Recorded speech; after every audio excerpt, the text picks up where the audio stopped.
Well, it's time for us to get into a conversation. Professor Washington Okeyo is the Vice Chancellor, Management University of Africa, and our focus really is on the quality of education being offered in universities and whether it is responding to the market demands. Of course, you've seen what the Cabinet Secretary for Education is saying, and that will be the focus tonight. Thank you very much, Professor, for joining us.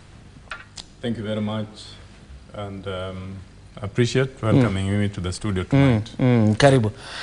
Much of the conversation and going by the goals the government intends to achieve, they're going to rely so much on ICT, information, communication, and technology.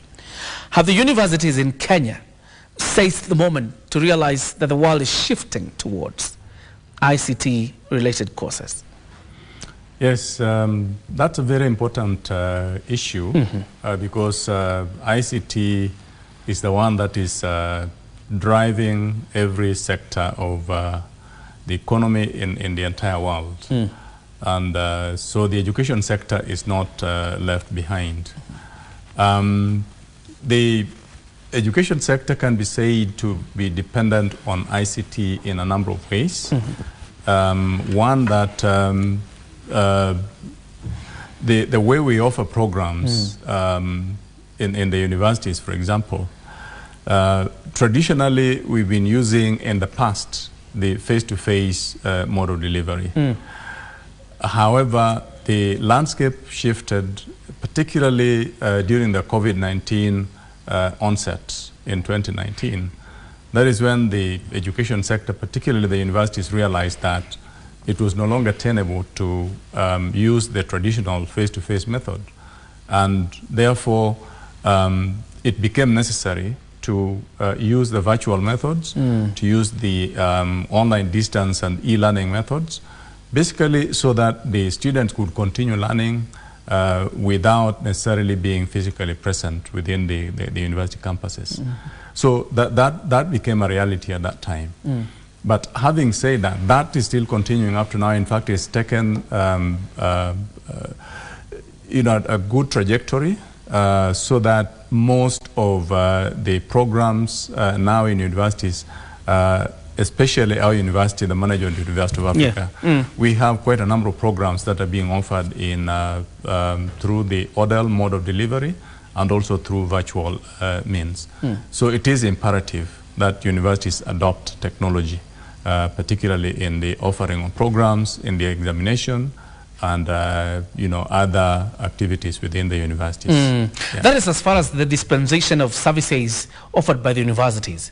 But there's also the aspect of the ICT aspect in every course offered, other than just the discharge of exams, the discharge of learning, that there's an IT component in every course offered. Is that something universities are pursuing?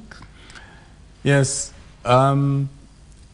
In terms of courses that are offered that have ICT component, a lot of courses that we offer are basically specialist courses.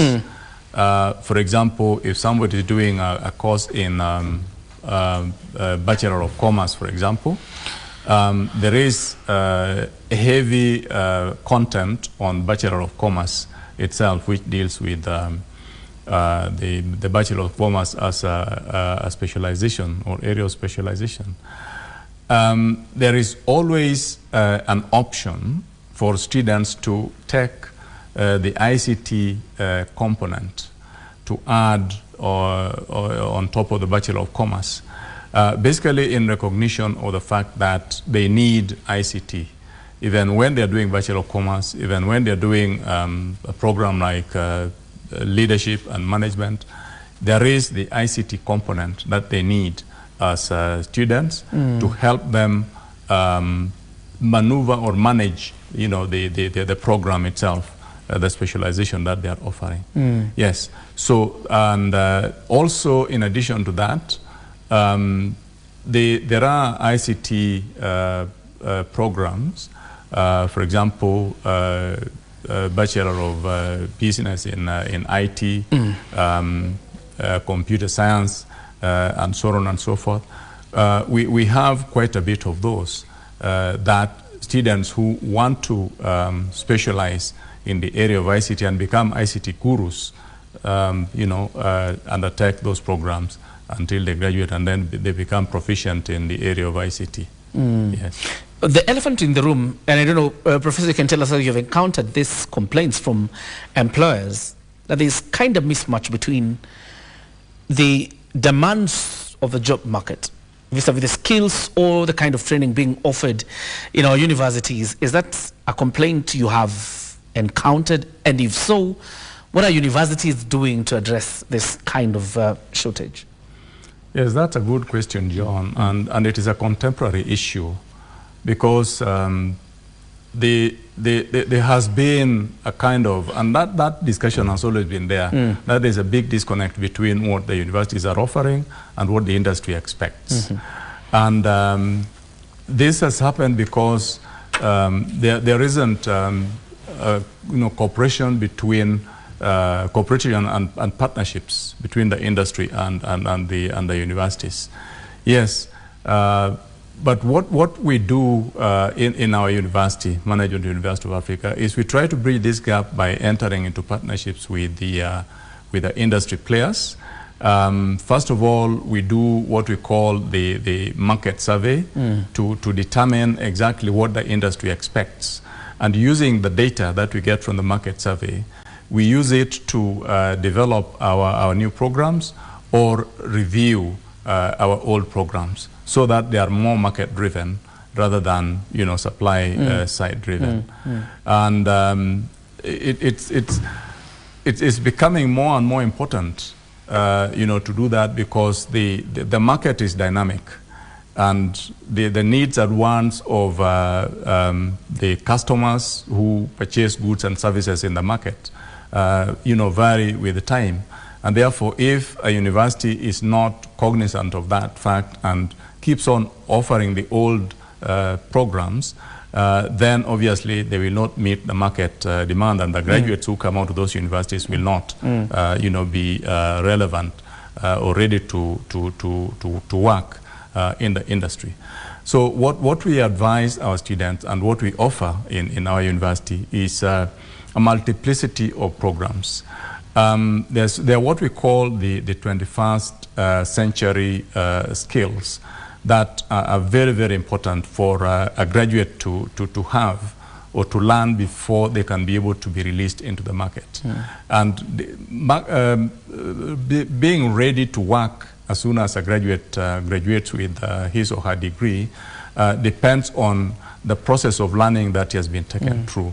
So we introduce our students and we encourage them to take other courses which may not be directly related to the specialization that they're taking, but it's necessary for them so that when they land on the desk in the job market, then they are able to adapt easily, and then they are able to start working as soon as they learn with minimal interruption. Yes. Some of the times the employers who complain that the courses being offered by universities in one way or another really don't match the market demand. But you will find that most of these guys at the corporate level really went through the same education system for that matter. But the big question why I'm asking this is there a form of partnership between the employers and universities? So much so that the kind of training we are doing, you don't have to discover that a graduate is not competent enough when they are looking for a job, rather than we are working with you to give you the kind of graduates you would want as employers. Yes, it's kind of very similar to the question which I've just answered, because the issue about employability in the marketplace really depends on the kind of course that a graduate takes and that he graduates with. So by the time he's graduating, obviously if he doesn't have exposure to the industry, if he doesn't have exposure to the work environment, he'll be to a disadvantage. It's like the employers would have to train them again to be able to work, which is an additional cost. And so it helps when there is a collaboration or a partnership between a university and the industry or the organizations in the industry. And that helps a great deal because then the university is able to determine exactly what are the requirements of a particular job, what are the demands of a particular area of employment. So we use that when we get that to basically train, the students, and so that by the time they're graduating, they already have some element of training in that. In the other way we do it is we have what we call industrial attachment. Industrial attachment is a training where students go out into the industry and they practice what they are learning from a practical point of view rather than a theory point of view. So that by the time they come back from industrial attachment, they have already learned how to work in a real work setting rather than just from a theory point of view. We also expose our students to community service. Our students go through community service, and community service is a program where students identify and link to community settings, and therefore they are able to offer the services to, a lot of them choose the less fortunate citizens of the society, like children's homes, like the orphanages, and so on and so forth. And then they practice how to provide the service, in a work setting away from the university. So there are a number of ways that universities do that, but it is important that a university kind of creates a linkage with the industry so that they can learn exactly what the industry needs, so that as they are preparing the students in the university, as they're training the students in the university, then they're training them in a way that they focus on the needs of the industry rather than in a general way. Yes. Quite interesting. About 4 or 5 years ago, there was a report released that revealed more than 20 courses being offered in universities are outdated, not just responding to the market demand. They are completely outdated. What are universities doing to address some of these concerns? Yes. Outdatedness of university courses is a very unfortunate thing because according to the regulations, and the regulator is the Commission for University Education, also known as CUE, their requirements is that every course that they have approved, and by the way, all courses that are being offered are supposed to be approved by the Commission for University Education. Our courses at Management University of Africa are approved. And their requirement is that university needs to keep on reviewing the courses that they're offering to students. One, so that they can determine that those courses are still relevant, and two, that if there is a small component of that course which is not relevant, then the university is supposed to upgrade or update that course with what is happening in the marketplace. And that is supposed to be a routine thing. In our university, we do it every semester. Before a new semester begins, and we have 3 semesters, before a new semester begins, the lecturer responsible for a particular program or curriculum looks at the course outline and reviews the course outline so that he determines that it conforms to the requirements of that particular course. So any new issues that they may have arisen or may have come up in the interim period, he incorporates them before he starts teaching in the following semester. But there's what we call a course going through full cycle. A course goes through full cycle once graduates, once a university has graduated a particular cohort, or at least one cohort. Then, for example, a BCom taking 4 years, a BCom program taking 4 years, once the first cohort of graduates graduate with that BCom, then that course is then due for review according to the Commission for University Education's requirements or regulations. So, and the way we do the review is that we do what we call tracer studies. Tracer studies is a process where we trace the students who have gone through our program, and we trace them into the industry where they are working, and then we also, we interview them to tell us exactly what they have learned, whether it is still meeting the expectations of the industry or the job market. In addition to that, we also interview the employers. And then the employers will tell us that the graduates that we have employed from a university, either their knowledge is not up to speed or their knowledge is up to speed. When they tell us that the knowledge is not up to speed, then we ask them, so what is it that you expect that they're not, having? Then they tell us what they expect that our graduates are not having. We use that information to basically upgrade our courses. So the question of obsolescence of courses would be a very unfortunate thing. It can only happen for those universities which don't go through this process.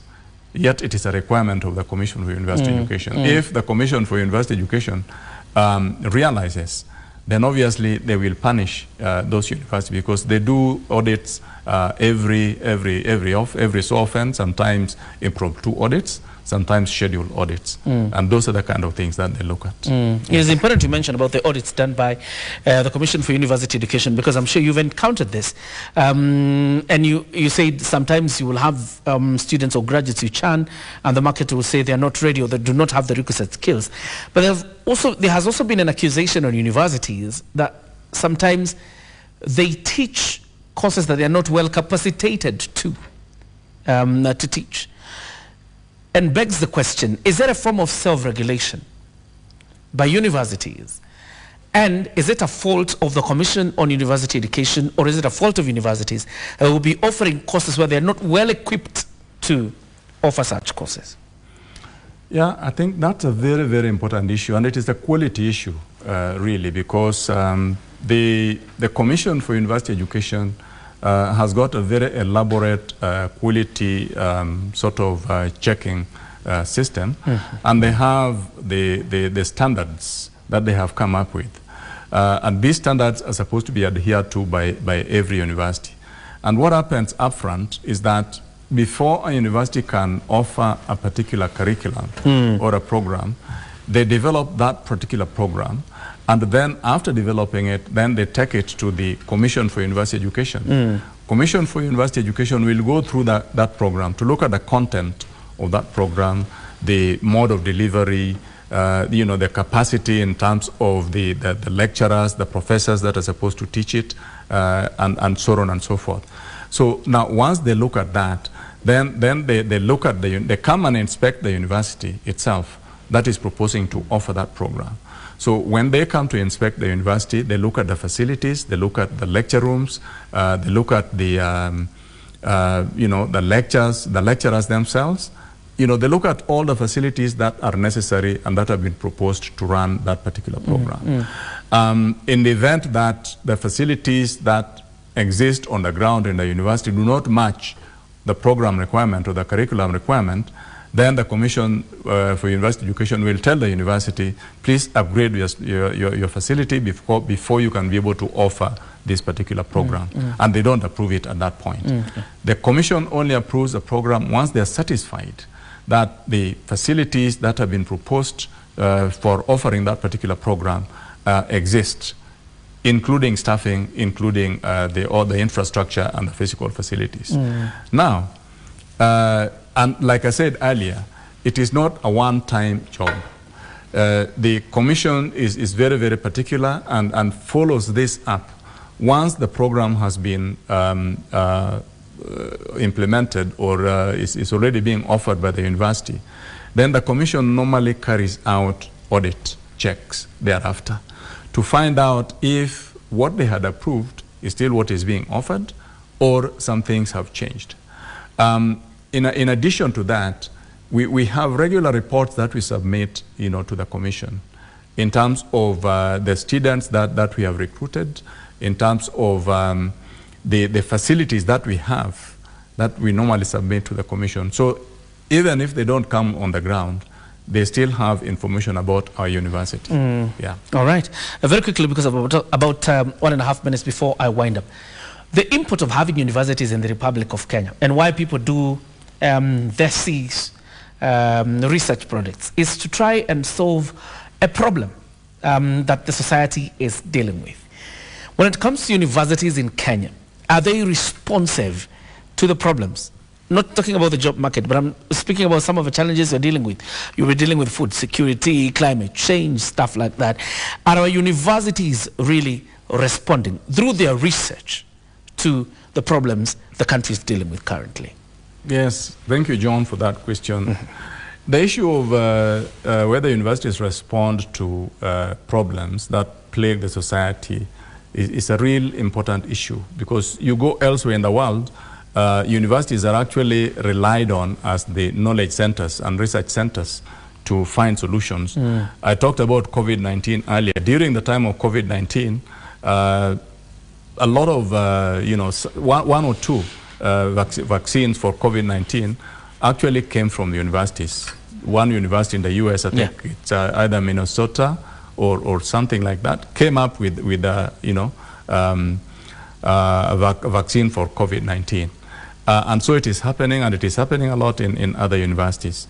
In our case, we have universities which come up with solutions to problems.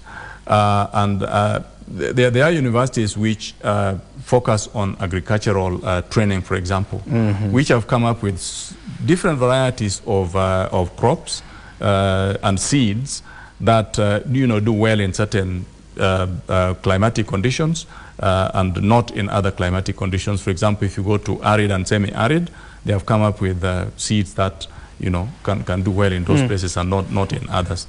So yes, universities do that, but the challenge is the funding for research. A lot of these research initiatives are very, very expensive, and it requires that a university kind of gets a grant, to be able to fund that kind of research. So that is one of the challenges that we have, but the opportunities are there. It may not be very visible, because sometimes there could be problems which the country expects, research, for solutions to be gotten through research, and they are not coming fast enough. So there's that nexus of the funding and the problems to be solved, which really becomes, an issue. But universities are carrying out research that are finding solutions to problems that are plaguing the society. Yeah. Thank you very much, Professor, for your insight. Thank you again for your presence. And of course, we wish you all the very best as you continue to discharge your duties as a Vice Chancellor, the Management University of Africa. We've been engaging Professor Washington Okeyo. He's the VC, Management University of Africa. And clearly there's a lot of ground to cover, but then our universities are doing the best that they can. And we just hope that they can improve, or will continue to improve on the quality of training being offered to our students. We're taking a breather. We'll be back with business news.